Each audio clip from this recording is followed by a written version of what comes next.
YouTube, Facebook. Let's have a chat about abuse, shall we? This is going out to anybody right now.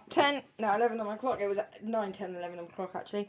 It's going out to anybody right now that is blokes as well, fine, yes, but this is females right now. Females, feminines, listen, maybe you are in this situation. When I was pregnant with my 21-year-old, I suffered a lot of abuse while I was pregnant. 29 on my timer. Now, as a result of that abuse while I was pregnant, physical abuse from his father, my son at 21 is now awaiting facial and cranial surgery. 44 on my timer. Now, growing up, he wasn't believed about his issues, about his illnesses, about his need for surgery, about the pain. And he was in excruciating pain. He still is. And they are finally at 21 years old recognising that he needs facial cranial surgery to correct his pain, to correct his jaw, to help his brain condition, help hopefully correct the sleep apnea that they think is actually a result of the skull and the jaw doing what it's doing. Now, I tell you this, peoples. The man that beat me while I was pregnant, yes, eventually I did, because I was quite pregnant. I could see that I was pregnant, and I was, at that point,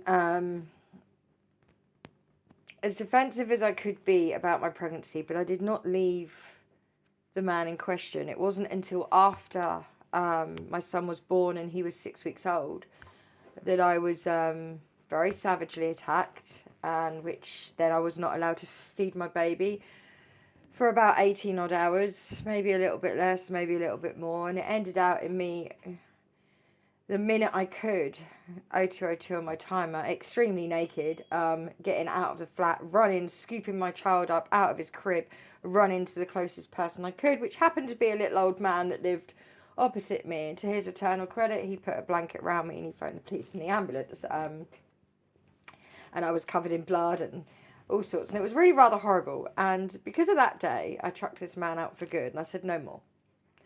No more. But little did I know at that point the devastation that had been caused to my son. 234 on my timer. And you know what, as he was growing up and he had this issue and that issue and no one would believe me and they made me force him to do sports and this and that, his life really has been a continued episode of neglect, not from me, from the services in our city, and from where I was raised. It's been a continued episode of not just neglect, of pain, excruciating pain. He can't eat properly because of his jaw. He never has been able to. He's had a lot of physical issues, a lot of neurodevelopmental issues, and a lot of physical issues that now require facial cranial surgery in Oxford. We were thinking that it was going to be down here, 321 on my timer. Now it's going to be actually in Oxford, where they have a specialist that will hopefully be able, and this is a one-time surgery, 0330 on my timer. This is a one-time surgery that I just thank God that he might actually get this surgery now. But because of lack of support with his ADHD and stuff like that over the years, getting him to understand about 345 on my timer, getting him to understand about keeping his mouth clean and this and that so he can have braces so that he can have the jaw surgery and the brain surgery. It is hell on earth. And I am reaching out, pleading with anybody out there that is going through what I went through. Leave, just leave. 0404 on my timer. If you're going through any abuse, whether you are pregnant or not, just leave. And there are times, you know, I understood his rage, and I did. I understood his rage. I understood why he was violent. And I thought, because I loved him, that it was my job to put up with that and to sort of nurture him where other people, family that he had and friends that he had and other services, like the army, you know, he was very rageful because of something, 432 on my timer, because of something that happened in the army, and he took that out on me. He was very rageful because of his upbringing, because he was black, my son's father, and he was raised in a town where people were white, that all the school children were white. I took the brunt of that as well because I loved him, you know, and when I love hard, like really hard. 456 on my timer. You'll know if I love you. Trust me, you bloody know if I love you. Now, I tell you this, 0505 on my timeout. I tell you this because it's not worth it. Seeing what my son has gone through now. And okay, I was 22 years younger then. I was young, I was messed up, I'd just come out of a hostel after just jumping out of a window, and I was not right in the head at all. I was not in a good place. But I was still doing my job, which was caring for people, and it was very, very interesting. Now, all I can say to anybody that is going through, male or female, which is why I say whether you're pregnant or not, male or female, if somebody out there is going through abuse, it doesn't matter how much you love the person that is 0550 there. It doesn't matter how much you love the person that is abusing you. Right? At that very moment that they're putting their hands on you, at that very moment that they're calling you names, 0601 on my timer, at that very moment that they're doing the abuse to you that they are doing, be it emotional, physical, financial, emotional, we've said emotional, right? Psychological, all of that. Spiritual abuse as well. 616 on my timer, fitting. They're not loving you at that moment. And by the way, sleeping with somebody else is emotional abuse. You're going to go sleep with someone else. That's also emotional abuse. And I would just implore anybody, right, that you put yourself first, because it's not worth it. You know, that's your life. It could be your child's life. And when I now have to hear my son telling me that he's finally going to get this surgery, that okay, and half of it is the services. It wasn't all, I mean, his father abused me. He beat me, and I mean he beat me. Like, I mean it. I mean it. And it was horrific, and it wasn't just once. And it was only when I'd had my baby that I could see my baby, and I could see me not being able to feed him, that I finally chucked this man out. And I'm pleading with anyone out there, don't wait that long.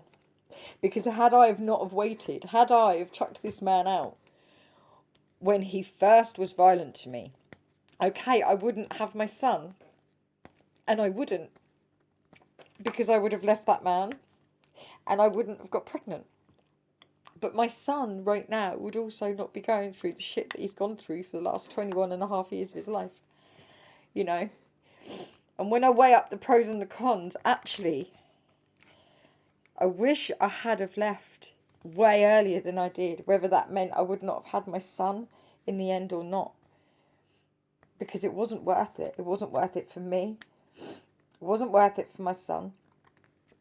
Because how he has suffered, and not, as I said, it's the services as well. They're a lot to blame, because the evidence of the brain condition was there at birth, and it was there at birth. 0808 then, sorry, 0807 then 0808. The evidence was there at birth. He went floppy at birth, and they couldn't really tell me why. There was a lot of evidence why he was growing up. Just no one would believe me, because I jumped out that window, and because I'd been with a monster, and because I was raised by a monster. You have to put yourself first, and I wish I had done. Okay, if only to save this pain that my child is in. Okay, it's going to get fixed now. But now I have to raise as much funds as I can so that we can get his teeth sorted, because without the teeth sorted, they won't do the braces, and without the braces, they won't do this, what could be life-changing surgery for him. Which, because of our abuse and because of our stagnation and all that lot, I can't get a job, and I can't raise these funds for him, which is going to be thousands. I'm guessing probably about £5,000 to get his mouth sorted completely, to the point where, and that's all the ADHD, you know, he won't 9/11 on my timer, he won't brush his teeth, he won't do this, he won't do that. At 21 years old, he still won't, unless it helps him in some way on that day. And that's just what we have to suffer, because social services didn't give a monkeys. They wouldn't help me help him, because it was all said to be my fault and in my head, when it wasn't. The brain condition was in his head. The ADHD was in his head. The autism was in his head. The sleep apnea was in his lungs, his chest. The larynx malacia was in his throat. You know, the blocked nostril was in his nose. The allergies to milk and everything outside and everything inside, dust, pollen, grasses, you name it, that's in his system, not mine.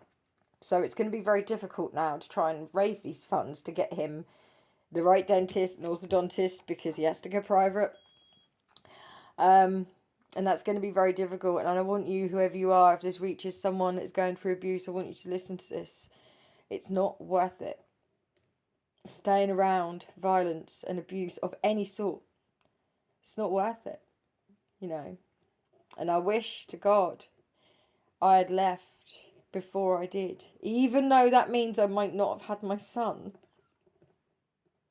I wish to God I'd left, because the pain my child has been in for 21 years, having to live with and carry the result of me sticking for 144 on my timer with a violent man, because I thought I loved him. I mean, I did love him. I know I loved him. But he didn't love him. He didn't love himself enough. And you can't love somebody that doesn't love themselves. And especially if you are pregnant, you have to 11:01 on my timer. You have to put that baby first. And it's not easy for me to say, because I didn't put my baby first. 111, 1111 now. I put that man first. I didn't put my baby first. And as a result of that, he's now having to have this massive surgery. And although, no, I'm not to blame for his father's actions, I'm to blame for my own.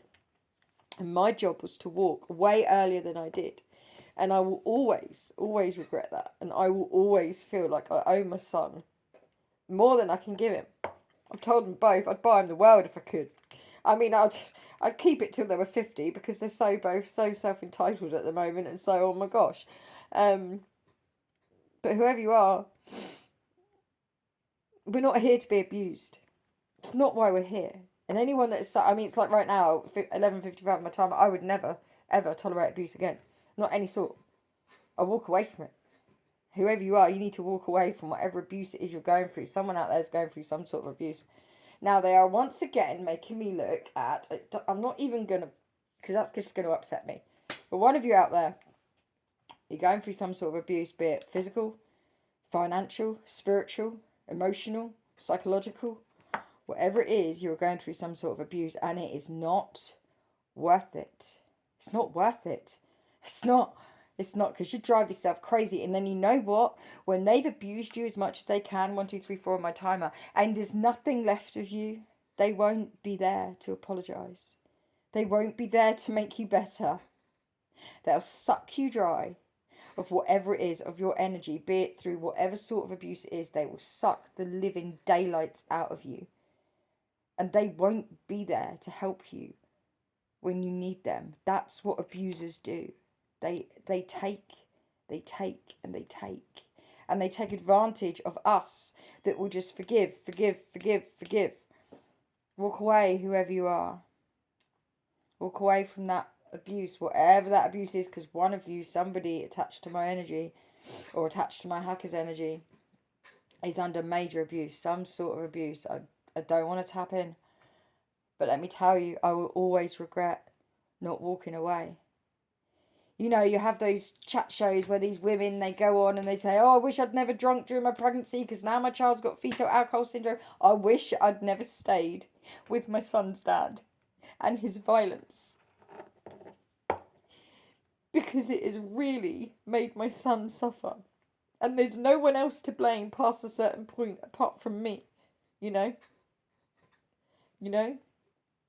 And I waited until I had the baby in my hand because my brain didn't compute. And it might have been hormonal during my pregnancy and things like that. And I was under severe abuse. I was a hostage more than 3 or 4 times. I was a hostage situation. One of my friends was also a hostage situation with me from this 14:14 on my clock, from this man. But when push come to shove, I'm very resourceful, and if I can live on the streets at 12 years old for 8 weeks and I can cope, then I could have walked away. It's not that I couldn't have walked away, it's that I didn't want to walk away, because at the time I thought that man was more important than me and my baby, and he was not. He was not. So whoever you are, you and your baby has to come first. 14:41 on my timer, or just you have to come first. 14:44 now, whatever it is, whatever is going on. And it's making me really sad for whoever you are. And I'm sad for my son. But I'm glad now. Well, I'm not glad. As I said, it's going to cost a lot of money to get this money to get it all rolling. But he's going to get his surgery in Oxford, and it's the best of the best of the best, apparently. So, you know, that's one thing to be really grateful for, and I am. I am. I am. Now, there is a chance the surgery will go completely wrong, as there is with any surgery, and he's allergic to anaesthetic like I am. He's at very high risk. He's got to have a special placement team. But, you know, but some people don't end up that way. I had a daughter that I was pregnant with before my son, and I lost her because of his violence. When he dragged me down the stairs by my hair, and then dragged me back up them 4 flights, actually. 4 flights. And it was, that didn't make me learn. That didn't make me learn. And yes, he was making out, oh, it was my fault and I shouldn't have wound him up and stuff like that. Well, actually, no, it was my fault because I should have walked away. 1551. And you know what? People out there that feel abused and go, oh, she doesn't understand. Actually, yes, I do understand. Like I told you. I was beaten and raped for 18 hours. And then got to the point where he finally closed his eyes, and I stepped over all the broken pieces of my home to scoop my baby up. I didn't even have time to put clothes on. 16:16 on my timer. I scooped my baby up and I ran. But I had to nearly die for me to realise, and my baby had to be screaming all night long with the neighbours doing nothing about it for me to realise, actually, you need to go now. So whoever you are that might be putting yourself in that situation, no. Walk away. Run away. And don't stop. Don't stop. Keep running. Keep running. Keep running.